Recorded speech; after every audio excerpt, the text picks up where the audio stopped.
नमस्कार, आप देख रहे हैं हर खबर। मैं हूं आपके साथ जागृति खंतवाल और रुक कर लेते हैं खबरों की ओर। राष्ट्रपति पद के लिए एनडीए की उम्मीदवार द्रौपदी मुर्मू आज राष्ट्रपति चुनाव के लिए अपना नामांकन दाखिल करेंगी। नामांकन दाखिल करने के लिए द्रौपदी मुर्मू कल शाम ही ओडिशा से दिल्ली पहुंच गई।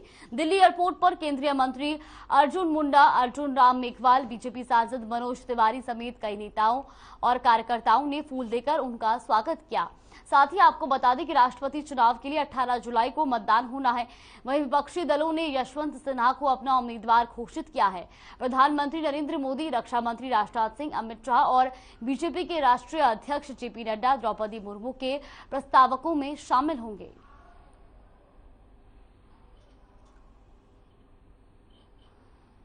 तो आज राष्ट्रपति पद के लिए नामांकन करेंगी द्रौपदी मुर्मू। तो वहीं आपको बता दें कि उनके नामांकन में कई बड़े नेता भी शामिल होंगे और साथ ही साथ आपको ये भी जानकारी दे दें कि पीएम मोदी और गृह मंत्री अमित शाह, रक्षा मंत्री राजनाथ सिंह और बीजेपी के राष्ट्रीय अध्यक्ष जेपी नड्डा उनके प्रस्तावकों में शामिल होंगे।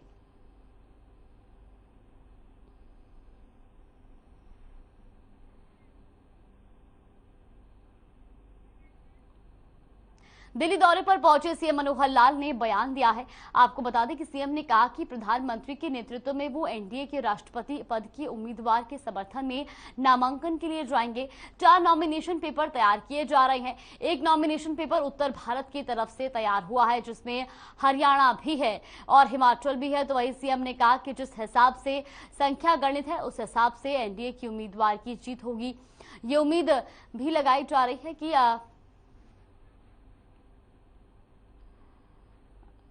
वहीं सीएम ने कहा कि लोकतंत्र में विपक्ष को भी अपने उम्मीदवार खड़े करने का अधिकार है। सीएम ने कहा कि वोट वैल्यू के हिसाब से जीत की संभावनाएं एनडीए उम्मीदवार के पक्ष में ही बन रही है। सीएम ने कहा कि यूपीए का उम्मीदवार अगर मैदान में आता है तो स्वागत है और अगर नहीं आता है तो सर्वसम्मति से एनडीए का उम्मीदवार चुना जाएगा। वहीं स्थानीय निकाय चुनाव के परिणामों पर बोलते हुए सीएम ने कहा कि स्थानीय निकाय चुनाव में बीजेपी को बड़ी जीत मिली है। वहीं कांग्रेस पर निशाना साधते हुए सीएम ने कहा कि कांग्रेस तो मैदान छोड़कर ही भाग गई थी। वहीं सीएम ने यह भी कहा कि निकाय चुनावों में जो निर्दलीय उम्मीदवार जीते हैं, उनमें से भी कई चाहते हैं कि उन्हें सरकार के साथ चलना है।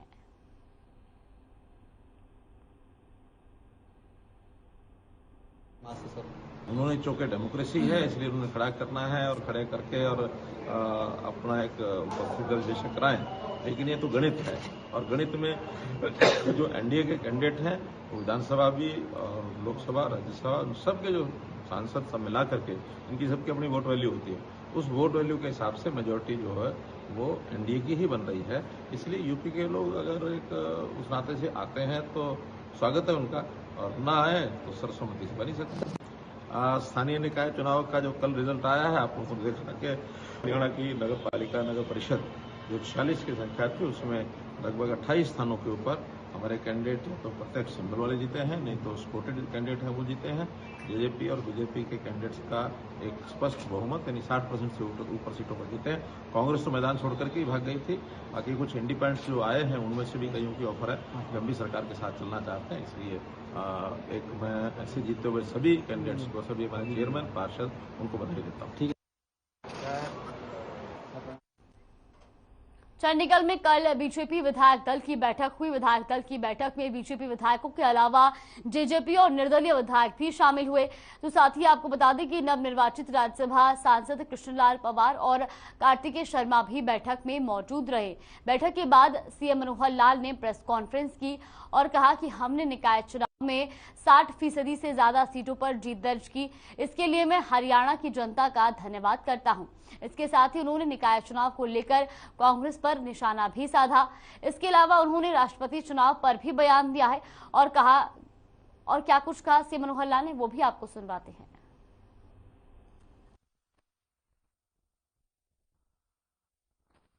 हाँ मित्रों, सबसे पहली बात तो कि स्थानीय निकाय के जो चुनाव हुए, 18 नगर परिषद और 28 नगर पालिकाएं, कुल 46 इकाइयों का ये चुनाव था। और विशेषता इस चुनाव की ये थी कि सबसे पहली बार चेयरमैन का जो सीधा चुनाव हुआ है और इस सीधे चुनाव का बहुत स्वागत किया गया। सब लोगों ने कहा कि बहुत अच्छा ये मूव है, एक सफल मूव।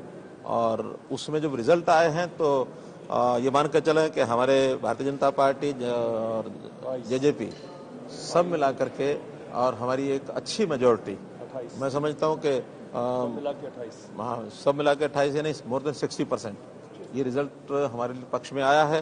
कांग्रेस तो मैदान छोड़ के ही भाग गई है और उनको तो कहीं ना भरोसा था कि भी हम कोई जीत पाएंगे और इसलिए सिंबल दे करके उन्होंने अपने आप को कोशिश की है बचाने के, लेकिन बच नहीं सकते क्योंकि उन्होंने कुछ इंडिपेंडेंट्स को सपोर्ट किया था।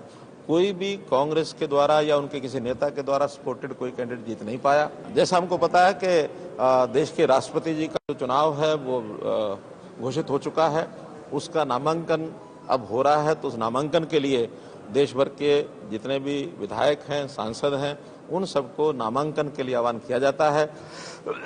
कल राष्ट्रपति के लिए कैंडिडेट के नाते मैडम द्रौपदी मुर्मू उनका नामांकन कल होना है, तो आज उत्तर भारत के जितने हमारे विधायक सांसद हैं उनकी ओर से एक फार्म भरा जाना है, उसकी प्रक्रिया चल रही है और हिमाचल प्रदेश और हरियाणा के सभी विधायक सांसद उन एक यानी फॉर्म पर साइन करके तैयार करके कल लेकर के जाएंगे। इसी प्रकार दिल्ली में अलग से फार्म भरे जा रहे हैं, देश भर में बाकी जगह फार्म भरे जा रहे हैं और कल जो है नामांकन होगा और निश्चित रूप से एनडीए के नाते से जो भी मुकाबला होगा उस मुकाबले में एनडीए का हमारा कैंडिडेट निश्चित रूप से विजयी होंगे। हम कल कुछ मुख्यमंत्रियों को बुलाया है वहाँ, तो मुझे भी कहा गया है कि कल वहाँ प्रधानमंत्री जी, कुछ प्रदेशों के मुख्यमंत्री नामांकन के समय वहाँ से उपस्थित रहें। कल मैं वहाँ जाकर के इच्छाएं व्यक्त की हैं कुछ हमारे साथियों ने। हम भी चाहते हैं कि हरियाणा के अंदर एक अच्छा बड़ा शो किया जाए, कब करेंगे और किस उपलक्ष्य में करेंगे उसका भी विचार करना बाकी। राष्ट्रपति चुनाव को लेकर प्रदेश के उप मुख्यमंत्री दुष्यंत चौटाला ने बयान दिया है। दुष्यंत चौटाला ने कहा कि उनकी पार्टी एनडीए के उम्मीदवार द्रौपदी मुर्मू का समर्थन करेगी।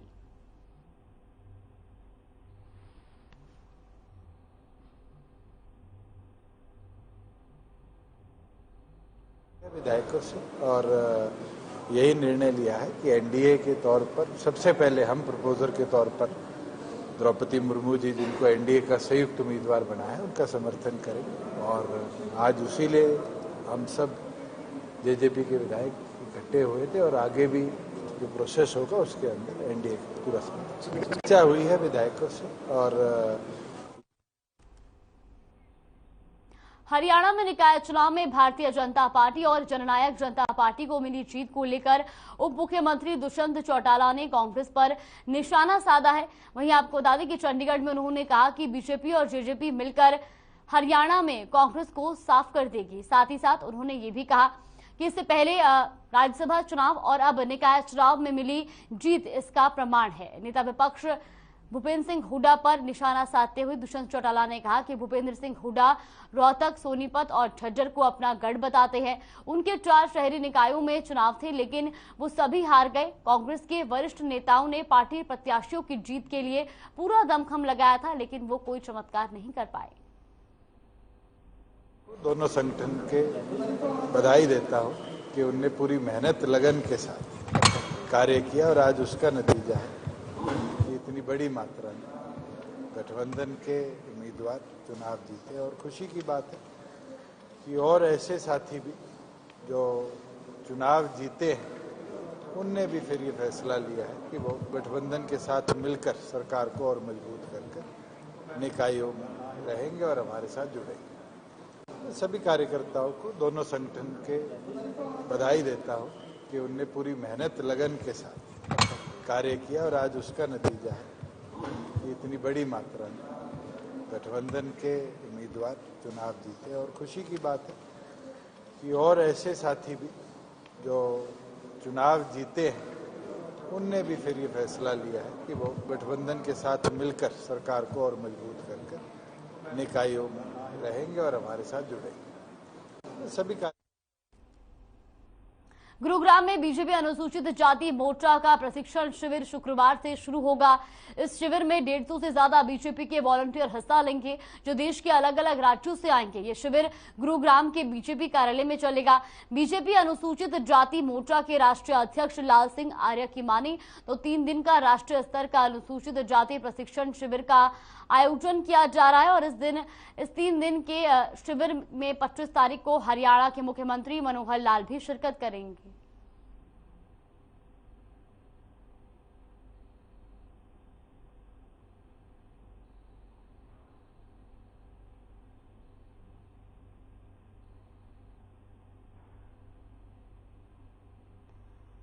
हरियाणा जल संसाधन प्राधिकरण की चेयरपर्सन केशनी आनंद अरोड़ा ने गुरुवार को चंडीगढ़ में आयोजित एक बैठक की। इस बैठक में विभागों के अधिकारियों ने उपचारित अपशिष्ट जल के पुनः उपयोग के संबंध में वीडियो कॉन्फ्रेंसिंग के माध्यम से भाग लिया। उन्होंने उपचारित अपशिष्ट जल के पुनः उपयोग पर बल देते हुए संबंधित विभागों के अधिकारियों को निर्देश दिए कि ट्रीटेड वेस्ट वाटर पॉलिसी 2019 के तहत निर्धारित मानदंडों का सख्ती से पालन किया जाए। तो जल संसाधन प्राधिकरण की बैठक हुई, जिसमें चेयरपर्सन केशनी आनंद अरोड़ा ने इस बैठक की अध्यक्षता की और साथ ही साथ उन्होंने इस पे ट्रीटेड वेस्ट वाटर पॉलिसी पर भी चर्चा की।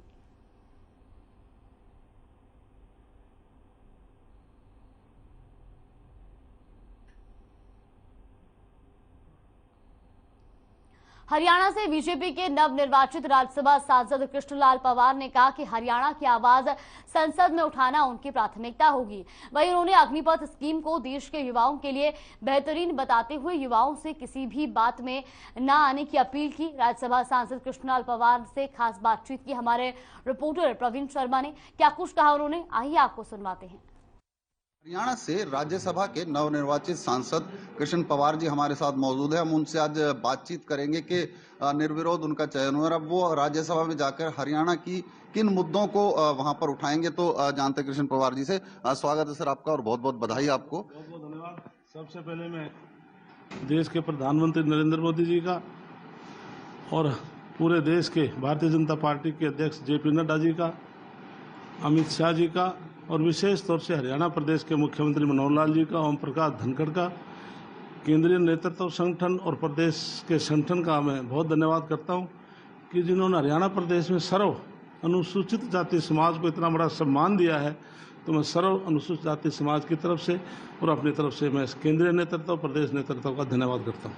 क्या प्राथमिकताएं रहेंगी जब राज्यसभा में आप जो सवाल उठाएंगे? क्या इसके लिए जब भी कोई प्रतिनिधि चाहे MLA बने, MP बने, राज्यसभा में जाए, उसके दिमाग पर एक प्रेशर होता है। अभी मैं बन तो गया लेकिन मैं जाकर वहाँ क्या बोलूँगा, वो मुझे 1% भी दिक्कत नहीं है कि मेरा 30 साल का विधानसभा का अनुभव है और 35 साल मैंने लगातार असेंबली के चुनाव लड़े हैं और 25 साल में लगातार जीते हूँ। तो मेरे दिमाग पे 1% भी कोई ये नहीं है कि मुझे वहाँ पर जाकर बोलने में कोई दिक्कत आएगी। तो प्रदेश के हित के जो बात होगी निश्चित तौर पर मैं राज्यसभा में उठाएंगे। बाकी रही देश और प्रदेश में जो आज विकास की दृष्टि से विपक्ष भी कहता है कि केंद्रीय नेतृत्व और प्रदेश नेतृत्व माननीय मनोहर लाल ने प्रदेश के अंदर जो विकास कराए हैं, विपक्ष भी उनकी सराहना करता है। एक अभी कुछ देर पहले आपने सवाल का जवाब भी दिया था कि अग्निवीर को लेकर प्रदेश भर में जगह जगह प्रदर्शन हो रहे हैं, युवा मतलब किसी तरह संतुष्ट नहीं हो रहे, तो क्या आप संदेश देना चाहेंगे उनको? इसके लिए देश के प्रधानमंत्री नरेंद्र मोदी जी ने, अमित शाह जी ने, राजनाथ सिंह ने जो ये फैसला किया है कि जो हमारा देश का उज्जवल भविष्य जो युवा पीढ़ी है, जो 17 साल और 21 साल के बीच में, मैं नहीं कहता कि सारे बच्चे खराब हो जाते हैं लेकिन काफ़ी बच्चे गलत ट्रैक पर चढ़ जाते हैं। तो इसलिए जिस प्रकार से अर्जेंटीना में हर बेटा बेटी मिलिट्री की ट्रेनिंग लेता है और इसी प्रकार से केंद्र की सरकार ने फैसला किया है कि 4 साल इनको ट्रेनिंग दे के, और जिसमें 25% केंद्र सरकार ने जिम्मेवारी ली है, हम डायरेक्ट इनको डिफेंस में भर्ती करेंगे। बाकी 75% वो चिंता युवाओं को ये थी हमारा भविष्य क्या रहेगा। तो माननीय मनोहर लाल जी ने कल क्लियर कर दिया कि 75% को हम ग्रुप C और D में 100% गारंटी देते हैं, हम उनको रोजगार देंगे, नौकरी देंगे। तो ये थे हमारे साथ राज्यसभा के नवनिर्वाचित सांसद कृष्ण पंवार जी, जिन्होंने साफ तौर पर कहा कि युवा भटके ना, इंतजार करें, सरकार का ये फैसला उनके। चंडीगढ़ की जेलों में फायर सेफ्टी ऑडिट को लेकर बैठक हुई। इस बैठक में हरियाणा के मुख्य सचिव संजीव कौशल ने शिरकत की। इस दौरान उन्होंने कहा कि मुख्यमंत्री मनोहर लाल के निर्देशों के मुताबिक प्रदेश में सभी सरकारी भवनों में आग से बचाव के लिए प्रबंधन होने चाहिए। साथ ही उन्होंने जेल अधिकारियों को निर्देश भी दिए कि जिला जेलों में जरूरी बदलाव किए जाएं। जेलों को भी जल्द से जल्द फायर सेफ्टी उपकरण भेजे जाएं ताकि आग की घटनाओं पर रोक लग सके और किसी भी तरह का कोई नुकसान ना हो।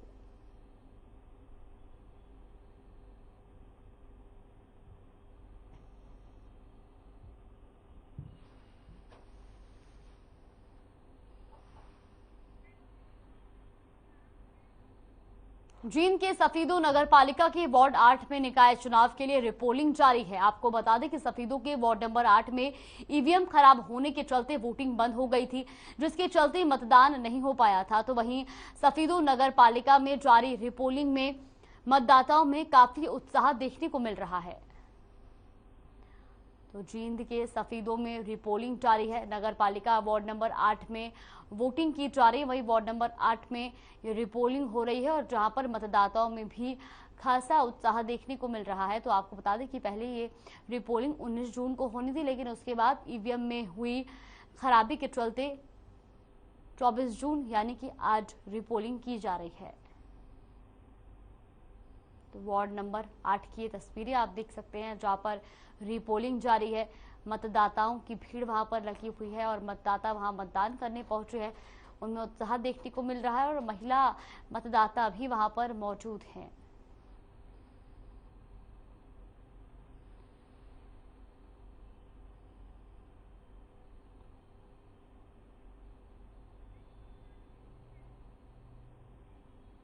खबर पानीपत से है, जहां बीते 3 दिन पहले पानीपत जिले के गांव बराना से 8 साल की मासूम का अपहरण कर 15 लाख रुपए की फिरौती मांगी थी, जिसके 2 दिन बाद मासूम रौनक का शव घर के करीब 100 मीटर दूर तालाब में बोरे में बंद पड़ा मिला था। हालांकि पुलिस ने इस मामले में जल्द ही 2 आरोपियों को गिरफ्तार कर लिया था, लेकिन मासूम की हत्या से आज भी ग्रामीणों और परिजनों का गुस्सा शांत नहीं हुआ है। साथ ही परिजन और ग्रामीण पुलिस की कार्रवाई से असंतुष्ट नजर आ रहे हैं। वहीं ग्रामीणों का कहना है कि ऐसे अपराधियों को मौके पर ही गोली मार देनी चाहिए या फांसी की सजा दे देनी चाहिए। ऐसे लोगों को पालने का कोई फायदा नहीं होता। तो ये पूरा मामला पानीपत का बताया जा रहा है, जहां पर 8 साल के बच्चे का अपहरण कर 15 लाख की फिरौती मांगी गई थी, जिसके बाद फिरौती ना देने पर मात्र 2 दिन बाद ही घर से तकरीबन 100 मीटर की दूरी पर तालाब के पास मासूम का शव जो है वो बोरे में बंद पड़ा हुआ मिला था और जिसके बाद पुलिस ने इस मामले में 2 आरोपियों को गिरफ्तार भी कर लिया, लेकिन बावजूद इसके परिजन और ग्रामीण पुलिस की कार्रवाई से असंतुष्ट नजर आए।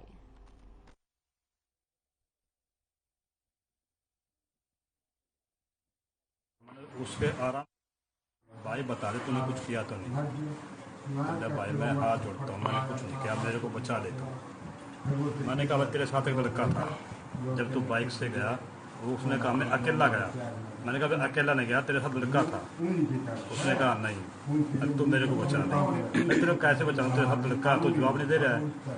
तू बता दे मैं तेरे को बचा लूंगा, लेकिन उसने कोई जवाब नहीं दिया। हमारी तो इनको है कि इनको सारे आम या तो गोली से मार दिया जाए या इनको फांसी दे दी जाए, ताकि पब्लिक में ये मैसेज जाए भाई ऐसे काम करने वालों का ये अंजाम होता है, जिससे कि अंकुश भी लगेगा आगे कोई अपराध करने के बारे में। एक बार नहीं 1,00,000 बार सोचेगा भाई मैं ये काम करूँ ना करूँ। और इन लोगों को समाज में जिंदा रहने कोई हक नहीं है। जेल में डाल दोगे इनको, जेल में रोटियां मिलेंगी बढ़िया, कोई दिक्कत नहीं है। 4 दीवारी में तो कैद है, कोई दिक्कत नहीं है। क्या दिक्कत है उनको? वहाँ पे अपना टाइम पास करते रहेंगे, बाद में इनको पैरोल भी मिलनी शुरू हो जाएगी, समाज में भी आना शुरू हो जाएंगे। इन लोगों को पालने का कोई फायदा नहीं है। ऐसे आदमियों को तो समाज से हटा देना ही सबसे बड़ा न्याय है। इन लोगों को जिंदा रहने का कोई अधिकार नहीं है। रेवाड़ी के गांव मंदोला में झुग्गियों में रहने वाले गाढ़िया लोहार पर गांव के ही कुछ दबंग लोगों ने हमला कर दिया। उनकी झुग्गियों में आग लगाते हुए मारपीट के साथ साथ तोड़फोड़ भी की। तो वहीं जब पीड़ितों ने खोल थाने में जाकर एफआईआर दर्ज कराने को लिए कहा तो पुलिस ने एफआईआर दर्ज करने से मना कर दिया। वहीं इसके बाद पीड़ितों ने अपनी शिकायत डीएसपी को दी। डीएसपी ने कार्रवाई के लिए अधिकारियों को जांच के आदेश दिए हैं। तो ये पूरा मामला रेवाड़ी का आपको बता रहे हैं, जहां गाढ़िया लोहारों पर गांव के कुछ दबंगों ने हमला कर दिया, जिसके बाद उनकी झुग्गियों में तोड़फोड़ कर आग लगा दी गई। तो वहीं पीड़ितों के साथ मारपीट भी की गई, जिसके बाद पीड़ितों ने डीएसपी से न्याय की गुहार लगाई है और अब डीएसपी ने अधिकारियों को इस पूरे मामले में जांच के निर्देश दिए हैं।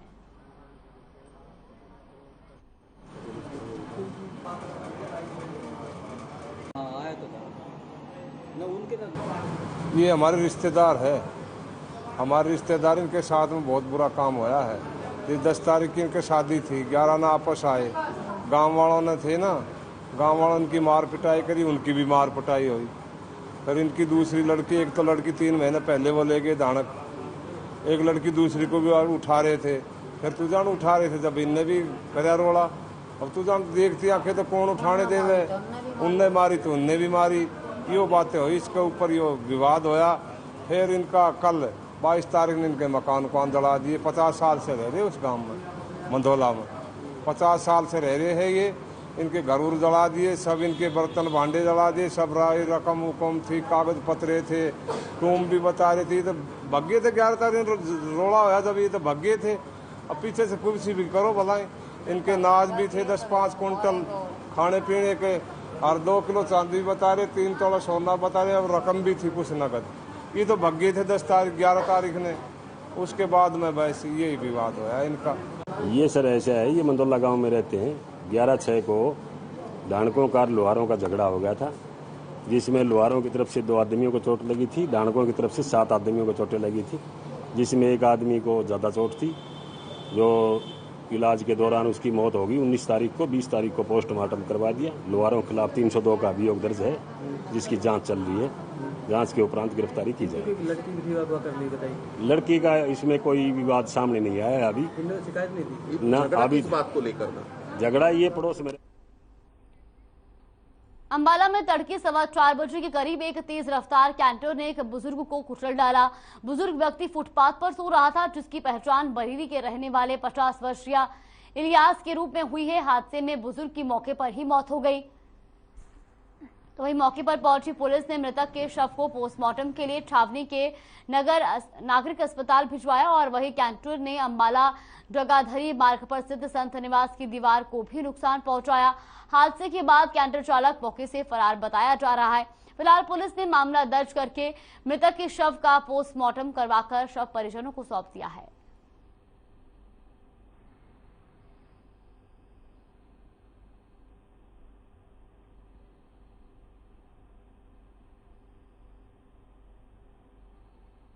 गफलत लापरवाही से चालक इसको चला रहा कैंटर को, इससे बैलेंस बिगड़ने के कारण इसकी जो कैंटर का बैलेंस बिगड़ा, तो वो एकदम से डिवाइडर पे चढ़ा दिया कैंटर। तो डिवाइडर पे एक व्यक्ति था जिसने छोटे बड़े कोई दुकान से लगाई थी बेचारे ने, वो कैंटर के नीचे दबने के कारण वही मतलब मर गया वो।